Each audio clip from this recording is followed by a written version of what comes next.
Halo teman-teman sekalian, jumpa lagi bersama kita Haro Academy dalam pembahasan literasi dalam bahasa Indonesia.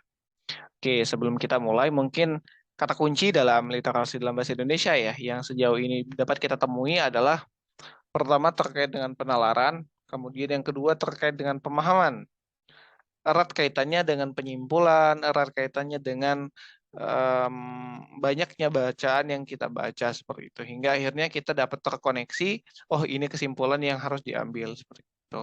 Seperti bahan bacaan yang ada pada soal ini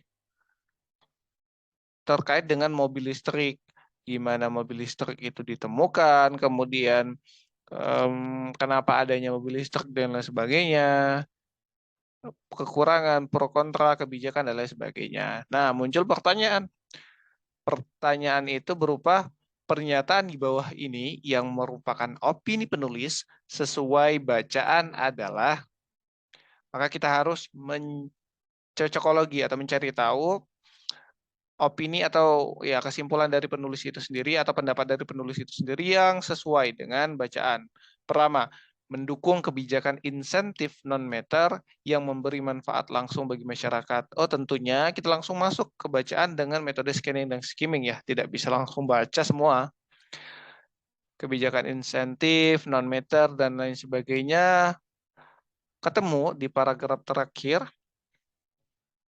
Berbagai kebijakan telah ditetapkan untuk memberikan insentif non-meter, subsidi untuk penyebaran infrastruktur, pengisian daya, dan pengaturan jangka panjang atau peraturan jangka panjang dengan target khusus.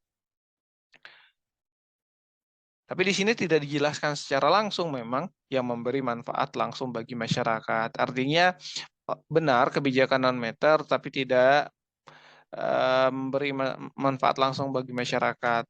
Hanya dijelaskan penyebaran infrastruktur pengisian daya.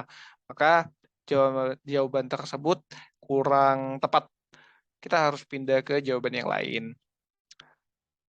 Mendukung kebijakan pengembangan mobil listrik untuk mengurangi konsumsi minyak bumi. Kita lihat minyak bumi dan lain sebagainya, pengurangan dan lain sebagainya. Tidak dijelaskan ternyata pengurangan konsumsi minyak bumi.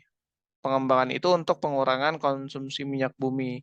Tidak dijelaskan, hanya sekedar menjelaskan apa itu mobil listrik, kemudian manfaat dan lain sebagainya. Seperti itu. Maka jawabannya kurang tepat.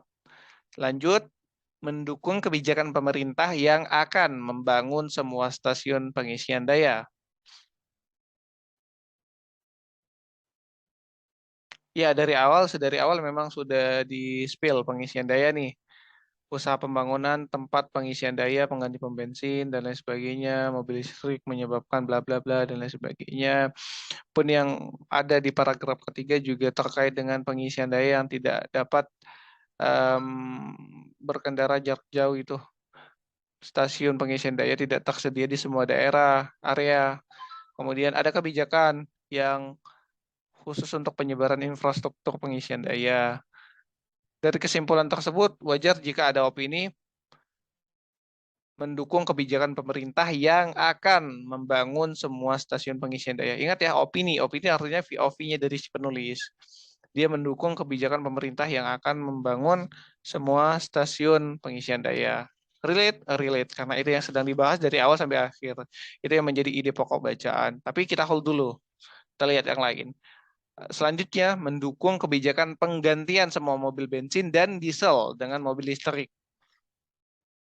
Namun sayang di sini tidak dijelaskan mobil diesel dan mobil mobil apa? Mobil bensin ya, tidak dijelaskan. Di sini hanya menjelaskan seputar dari sudut pandang si mobil listrik seperti itu, tidak menyenggol dari mobil bensin. Dan yang terakhir, mendukung kebijakan insentif tunai kepada pengembang. Nah, di sini mungkin kita tidak ketemu ya dari awal sampai kebijakan insentif itu ada di paragraf terakhir, tapi tidak dibahas di dalam ini. Maka jawaban yang tepat pada soal ini adalah jawaban ketiga atau jawaban mungkin C ya kalau misalkan dalam pilihan ganda, mendukung kebijakan pemerintah yang akan membangun semua stasiun pengisian daya. Karena itu yang menjadi tajuk atau ide pokok dari penulisan bacaan tersebut.